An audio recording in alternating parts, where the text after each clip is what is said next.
कहानी की शुरुआत आसमान से हजारों किलोमीटर ऊपर बसी एक रहस्यमयी दुनिया से हुई, जहां पहुंचना ही मौत को दावत देने जैसा था। फिर भी कुछ सैनिक अपनी जान दांव पर लगाकर वहां तक जा पहुंचे, लेकिन अगले ही पल उनका सामना उस दुनिया के सबसे खतरनाक और विशाल राक्षस से हो गया। जैक ने उसकी आहट महसूस की और तुरंत पानी में सिर डुबोकर छिप गया। तभी उसके सामने एक विशाल काय पैर दिखाई दिया, जिससे पास खड़ी भेड़ें डरकर भागने लगी। तभी राक्षस ने एक भेड़ को पकड़कर कच्चा ही निगल लिया। ये खौफनाक नजारा देखकर जैक बुरी तरह घबरा गया। उधर पेड़ के पीछे छिपा एक सैनिक पीछे मुड़कर राक्षस को देखने लगा, लेकिन तभी राक्षस ने नाक सिकोड़कर उसकी गंध पहचान ली। डर के मारे सैनिक फिर से पेड़ के पीछे छुप गया, पर राक्षस बड़े बड़े कदमों से उसकी ओर बढ़ने लगा। सांस रोके खड़ा सैनिक अब खुद को नहीं रोक पाया और अचानक भागने लगा, लेकिन अब बहुत देर हो चुकी थी। वो राक्षस की नजर में आ चुका था। उसने बिना वक्त गवाए पूरा पेड़ जड़ से उखाड़कर फेंक दिया। सैनिक जान बचाकर भागने लगा, पर उसकी छोटी टांगें उस राक्षस की लंबी टांगों के सामने टिक नहीं पाई। राक्षस ने तेजी से कदम बढ़ाए और एक ही बार में उसे बेहोश कर दिया। पहली बार इंसान को देखकर वह उसके पास झुका और गौर से देखने लगा। जैसे ही वह उसे उठाकर ले जाने वाला था, उसी वक्त कप्तान तलवार लेकर उसकी ओर दौड़ पड़ा और पूरी ताकत से तलवार राक्षस की एड़ी में घोंप दी। दर्द से तिल मिलाकर राक्षस पीछे मुड़ा, लेकिन अगले ही पल उसने हल्का सा पैर मारकर कप्तान को दूर फेंक दिया। फिर उसने अपने पैर में फंसी तलवार निकाली और दोनों सैनिकों को उठाकर खाने के लिए ले गया। दूर खड़ा जैक ये सब देख रहा था। उसी पल उसे एहसास हुआ कि वह यहाँ आकर कितनी बड़ी गलती कर चुका है। दरअसल कुछ समय पहले जैक को एक पादरी की मदद से कई जादुई बीज मिले थे, लेकिन जैसे ही उसकी गर्लफ्रेंड जो एक राजकुमारी थी जब जैक से मिलने आई, तभी उन बीजों में से एक बीज पानी के संपर्क में आते ही तेजी से बढ़ने लगा, जिससे अचानक पूरा लकड़ी का घर जोर जोर से हिलने लगा और नीचे से अजीब डरावनी आवाजें आने लगी। दोनों डर के मारे वहाँ से हिल भी नहीं सके और तभी अचानक जमीन फट गई और एक विशाल बेल घर को चीरते हुए आसमान की ओर बढ़ गई। ये देखकर राजकुमारी तुरंत भागने की कोशिश करने लगी, लेकिन तभी एक मेज उसके ऊपर गिर गई। जैक उसे बचाने के लिए आगे बढ़ा, लेकिन तभी बेलों ने उसे उछालकर घर से बाहर फेंक दिया। उसी पल एक लकड़ी का दरवाजा अचानक खुल गया और राजकुमारी को एक रास्ता दिखाई दिया, लेकिन जैसे ही वह बाहर भागने लगी, उसी समय बेल ने अचानक दरवाजा बंद कर दिया। राजकुमारी दरवाजा खोलने की कोशिश करने लगी, लेकिन दरवाजा जरा भी नहीं हिला। यह देखकर जैक ने बेलों को काटने के लिए तुरंत एक कुल्हाड़ी उठा ली, लेकिन तभी अचानक पूरा घर जड़ों समेत उखड़कर आसमान की तरफ बढ़ने लगा। ठीक आखिरी पल में जैक ने छलांग लगाकर किनारे को पकड़ लिया, लेकिन बेलें इतनी तेजी से बढ़ रही थी कि कुछ ही सेकंड में घर हजारों मीटर ऊपर पहुंच गया। जैक पूरी ताकत से कुल्हाड़ी चलाकर बेल को काटने लगा। जैसे ही बेल टूटी, राजकुमारी ने तुरंत दरवाजा खोल दिया, लेकिन अगले ही पल उसके पैरों के नीचे की लकड़ी टूट गई और हाथ पकड़ने के बावजूद वह 10,000 मीटर की ऊंचाई से नीचे गिरने लगा। जैक जादुई बैलों से फिसलते हुए जमीन की ओर बढ़ने लगा, लेकिन रास्ते में बेलों ने उसकी स्पीड को थोड़ा कम कर दिया और आखिरकार वह जमीन पर गिरकर बेहोश हो गया। लेकिन राजकुमारी की किस्मत इतनी अच्छी नहीं थी, क्योंकि बेल उसे अपने साथ आसमान के दूसरी तरफ ले गई। अगली सुबह जैक घबरा कर जागा और देखा कि सामने राजा खड़ा था, जो राजकुमारी को ढूंढ रहा था। यह देखकर जैक के होश उड़ गए और मजबूरी में उसने पूरी बात राजा को बता दी। जब जैक ने आसमान की ओर इशारा किया, तभी सबने देखा कि एक विशाल बेल सीधी आसमान को चीरती हुई ऊपर जा रही थी। जैसे ही राजा को सच्चाई का पता चला, उसने बिना एक पल गवाए सैनिकों की एक टुकड़ी जैक के साथ राजकुमारी को बचाने के लिए भेज दी। जल्द ही सब लोग उस बेल के सहारे ऊपर चढ़ते हुए बादलों के पार पहुंच गए। फिर कप्तान ने आगे बढ़कर एक तरफ से दूसरी तरफ स्लाइड करना शुरू किया, क्योंकि राजकुमारी तक पहुंचने का यही एक रास्ता था। मजबूरी में जैक ने अपनी बेल्ट उतारकर खुद को तैयार कर लिया, लेकिन जैसे ही वो आगे बढ़ने की सोच ही रहा था, तभी पास खड़े घुंघराले बालों वाले आदमी ने उसे जोर से लात मारकर आगे धकेल दिया। इतनी ऊंचाई देखते ही जैक की हालत खराब हो गई और बीच रास्ते में स्लाइड करते वक्त उसके हाथ अचानक छूट गए और वो सीधे नीचे जा गिरा। लेकिन किस्मत से बीच रास्ते में बेलों ने उसे थाम लिया। होश में आते ही वह बिना रुके फिर से ऊपर चढ़ने लगा। ऊंचाई पर पहुंचते ही मौसम पूरी तरह बिगड़ गया। चारों तरफ तेज तूफान और कड़कती बिजली थी। तभी अचानक एक झटकेदार बिजली सीधे एक सैनिक पर गिर गई, जिससे वह फिसल गया और बाकी सैनिक उससे टकराकर नीचे गिरने लगे। लेकिन आखिरी पल में एक सैनिक ने रस्सी को मजबूती से पकड़ लिया, जिसकी वजह से बाकी लोगों की जान किसी तरह बच गई। लेकिन जो सैनिक नीचे गिरे थे, वे अब हवा में लटके हुए थे। अगर उन्हें तुरंत ऊपर नहीं खींचा गया तो पूरी टीम खतरे में आ सकती है। तभी रेडरिक पास खड़े उसके साथी से बोला कि रस्सी काट दो। उस आदमी को यह आइडिया अच्छा लगा और उसने तुरंत अपने पैर से छुपा हुआ चाकू निकाल लिया। नीचे लटके सैनिक ऐसा न करने के लिए गिड़गिड़ाने लगे, लेकिन उसने बिना दया दिखाए रस्सी काट दी और लटके सैनिक 10,000 फीट की ऊंचाई से नीचे जा गिरे। किसी तरह बाकी बचे सैनिक ऊपर तक पहुंच गए और तब तक सुबह भी हो चुकी थी। जैक ने जैसे ही पीछे मुड़कर देखा, वह पूरी तरह हैरान रह गया, क्योंकि बादलों के ऊपर एक विशाल दुनिया मौजूद थी और यह नजारा देखकर सब लोग उस तरफ बढ़ने लगे। तभी कप्तान को जमीन पर ताजे पैरों के निशान दिखाई दिए, जिससे उसने अंदाजा लगाया कि राजकुमारी नीचे नहीं उतरी बल्कि यही कहीं है। और जब सब लोग गुफा से बाहर निकले, तभी सामने का नजारा देखकर कप्तान दंग रह गया, क्योंकि ये दुनिया उम्मीद से कहीं ज्यादा विशाल थी। सभी लोग आगे बढ़ते हुए इलाके की जांच करने लगे। तभी उनकी नजर पेड़ों की टहनियों पर पड़ी। उन्हें वहाँ राजकुमारी के उसके छोड़े हुए निशान मिले। उसी दौरान जैक को जमीन पर वही किताब भी मिल गई जो उसने राजकुमारी को दी थी। तभी उनकी नजर टूटी हुई टहनियों पर पड़ी और इसी से उन्हें अंदाजा हो गया कि राजकुमारी को कोई खतरनाक जीव उठाकर ले गया है। इसके बाद सभी लोग दो टीमों में बट गए और अलग अलग दिशा में राजकुमारी को ढूंढने निकल पड़े। रास्ते में जैक और उसके साथी एक नदी के पास पहुँचे जहाँ उन्हें मोटी ताजी भेड़ों का झुंड दिखाई दिया। कई दिनों से भूखे होने की वजह से उन्होंने एक भेड़ को पकाने का सोचा, लेकिन जैसे ही वे भेड़ पकड़ने की कोशिश करने लगे तभी गलती से पास में लगा हुआ जाल एक्टिव हो गया।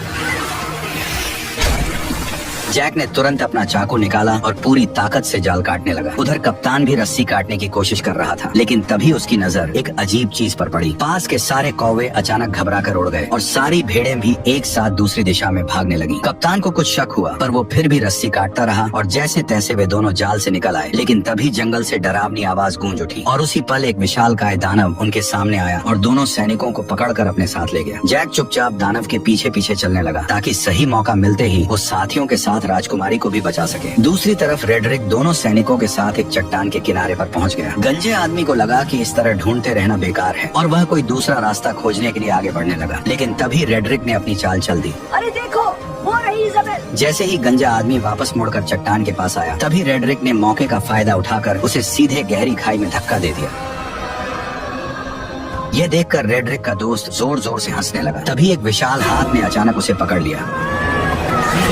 ठीक उसी पल पीछे से एक और पहाड़ जितना बड़ा दानव उसके सामने आ गया। रेडरिक डर के मारे वहीं जमीन पर गिर पड़ा और जल्दी जल्दी अपने बैग में कुछ ढूंढने लगा। लेकिन जैसे ही दानव उसे पकड़ने के लिए हाथ बढ़ाने लगा, ठीक उसी पल रेडरिक ने एक चमकता हुआ ताज बाहर निकाल दिया। ताज को देखते ही दानव वहीं रुक गए, मानो किसी अदृश्य ताकत ने उन्हें जकड़ लिया हो। दरअसल ये एक जादुई ताज था, जिसके हाथ में भी ये शक्तिशाली ताज होता दानव उसकी हर बात मानने को मजबूर हो जाते। उधर जैक दानव का पीछा करते करते उनके ठिकाने तक पहुँच गया और वहाँ का नजारा देखकर वह हैरान रह गया, क्योंकि चारों तरफ खूबसूरत झरने और ऊंचे ऊंचे पहाड़ थे जो किसी स्वर्ग से कम नहीं लग रहे थे। वहीं पर दो सिर वाला दानव राजकुमारी को एक पिंजरे में कैद किए हुए था। फिर वह उसे बाकी दानवों के पास ले गया, जहाँ सारे दानव इकट्ठा होकर उसकी तरफ देखने लगे। तभी वो दानव भी लौट आया जिसने कप्तान और उस मोटे सैनिक को पकड़ा था। उसने उन दोनों को लाकर पिंजरे के पास फेंक दिया। यह देखकर दो सिर वाले दानव को शक हुआ कि शायद और भी इंसान यहाँ मौजूद हैं। इसलिए उसने जमीन पर पड़े एक मोटे सैनिक को पकड़ लिया और उसकी गर्दन मरोड़कर उसे जिंदा ही निगल लिया। इसके बाद दानव ने उसके कवच को बाहर थूक दिया, पर जैसे ही वो दानव कप्तान को धमकी देने लगा कि वह राजकुमारी को भी खा जाएगा, तभी पास से एक आवाज आई जिसने सबका ध्यान अपनी तरफ खींच लिया। दरअसल वो आवाज किसी और की नहीं बल्कि उसी गद्दार रेडरिक की थी। उसके सिर पर पहने ताज को देखते ही बाकी सभी दानव तुरंत घुटनों के बल झुक गए और उसी पल उसका असली प्लान सबके सामने आ गया। वह सीधे दो सिर वाले दानव के सामने गया और उसे घुटनों पर आने का हुक्म दिया। उसके सिर पर ताज देखकर दो सिर वाला दानव मजबूरी में झुक गया और फिर रेडरिक उसके चेहरे पर पैर रखकर धीरे धीरे चलते हुए सिंहासन की ओर बढ़ गया और उसी पल से रेडरिक दानवों की दुनिया का नया राजा बन गया। उसने इंसानों पर हमला कर पूरी दुनिया जीतने का ऐलान कर दिया। उसकी बातें सुनकर दानव सेना बहुत ज्यादा खुश हो गई, पर दो सिर वाले दानव के दिमाग में कुछ और ही चल रहा था। उधर दानव ने कप्तान को पकाने के लिए उठाकर सीधे चिपचिपे आटे पर फेंक दिया। वह जितना छटपटाया उतना ही उसमें फंसता चला गया। तभी दानव आगे बढ़ा और उसने कप्तान के ऊपर मुट्ठी भर आटा पटक दिया। इसके बाद दानव ने बड़ी ही घिनौनी हरकत की।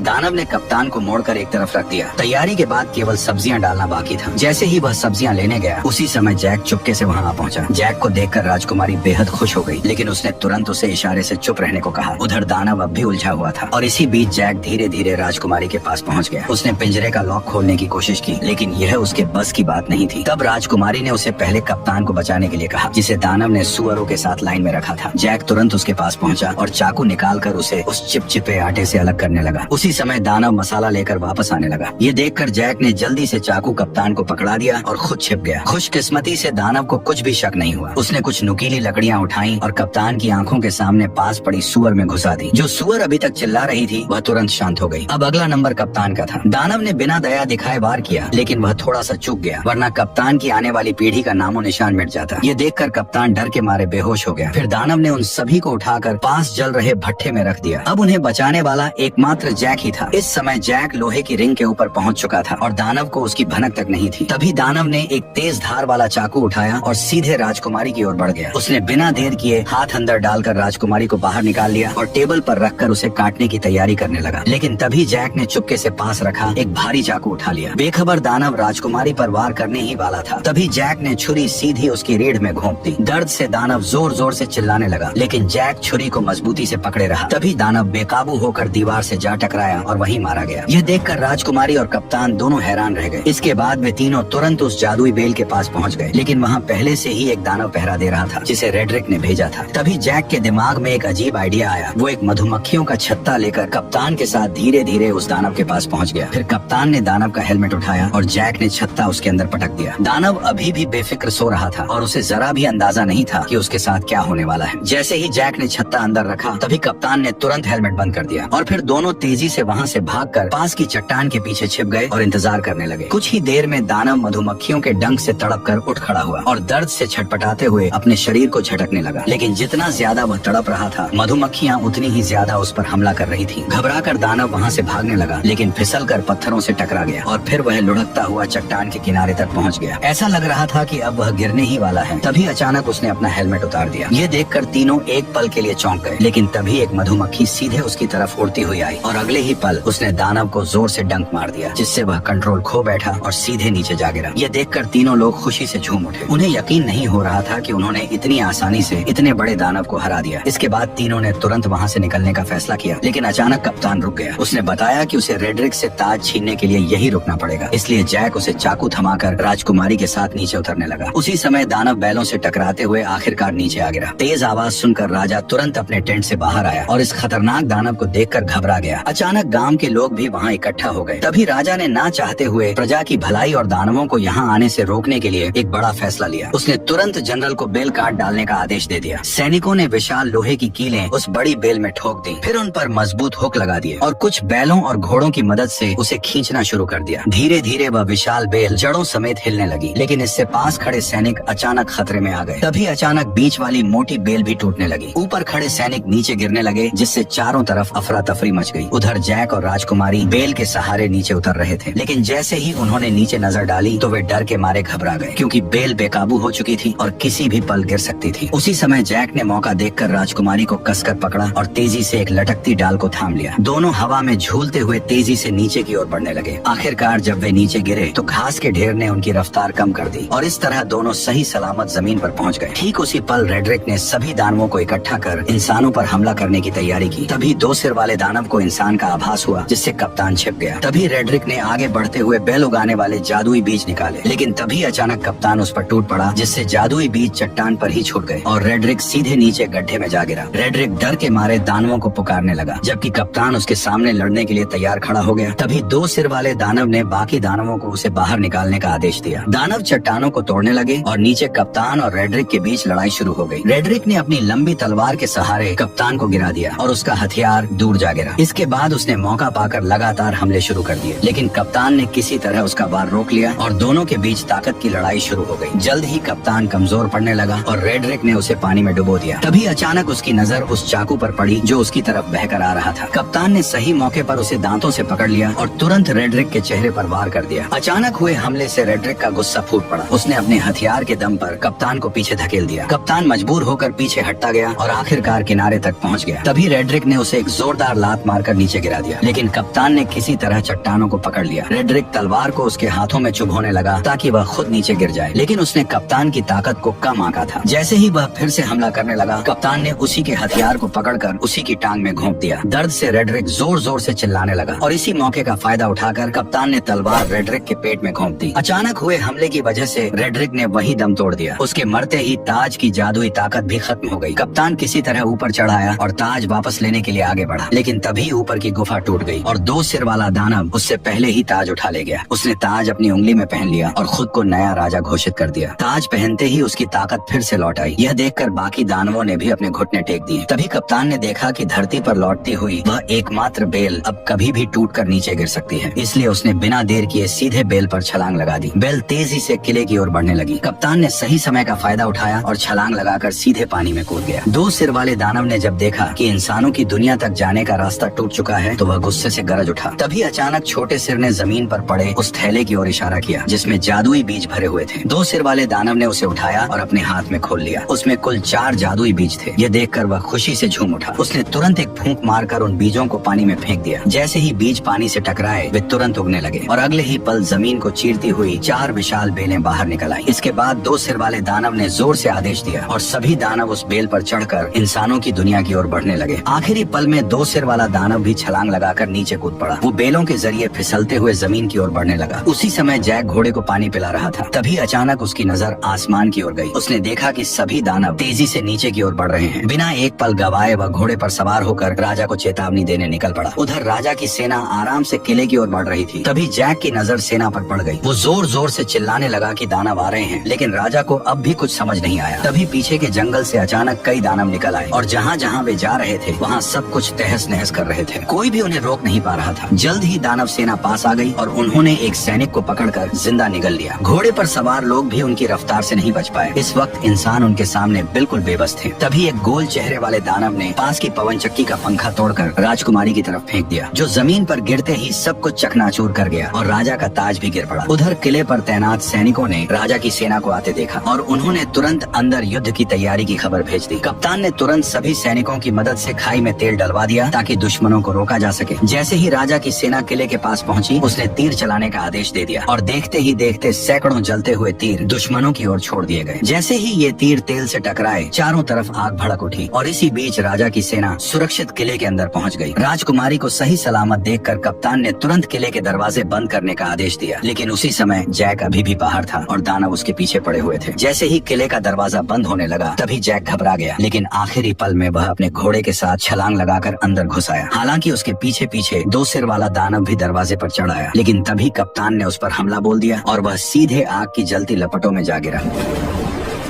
जल्द ही आग ने उसे पूरी तरह घेर लिया, लेकिन हैरानी की बात यह थी कि उसके अपने लोग भी उसे बचाने नहीं आए, बल्कि बस खड़े खड़े उसे जलते हुए देखते रहे। उधर लोग अभी आपस में बात ही कर रहे थे कि अचानक आसमान से एक बड़ा लोहे का घंटा तेजी से किले की ओर आया। उसने दीवार को ध्वस्त कर दिया और सीधे नीचे जा गिरा। इससे पहले कि कोई कुछ समझ पाता, अचानक युद्ध का बिगुल बज उठा। तभी 2 बड़े लोहे के हुक किले के दरवाजे की तरफ फेंके गए, जिन्हें दानव मजबूती से खींचने लगे। तभी इंसानों और दानवों के बीच खींचतान शुरू हो गई। असल में यह सब गोल चेहरे वाले दानव का प्लान था, जिसने और ज्यादा दानवों को बुलाकर किले के दरवाजे को तोड़ने का आदेश दिया। अंदर का माहौल पूरी तरह अफरा तफरी में बदल गया। राजकुमारी जैक को लेकर किले के अंदर की तरफ भागी। उधर बूढ़े राजा ने सभी सैनिकों को आदेश दिया कि वे दानवों को रोकने के लिए क्रॉसबो का इस्तेमाल करें। जल्द ही और भी दानव आ गए और उन्होंने पूरी ताकत से खींचना शुरू कर दिया। तभी कप्तान के आदेश पर सैनिकों ने कई सारे क्रॉसबो छोड़ दिए, जो सीधे लकड़ी के दरवाजे पर जा लगे। सटीक निशाना लगते ही सैनिक तुरंत क्रॉसबो गाड़ियों को पीछे खींचने लगे। किले की सेना टुकड़ियों में बट गई और राजा भी मदद के लिए आ गया। वो कप्तान से दानवों की कमजोरी पूछ ही रहा था कि तभी आसमान से एक जलता हुआ पेड़ गिरा, जिसने सैनिकों को अलग अलग बिखेर दिया।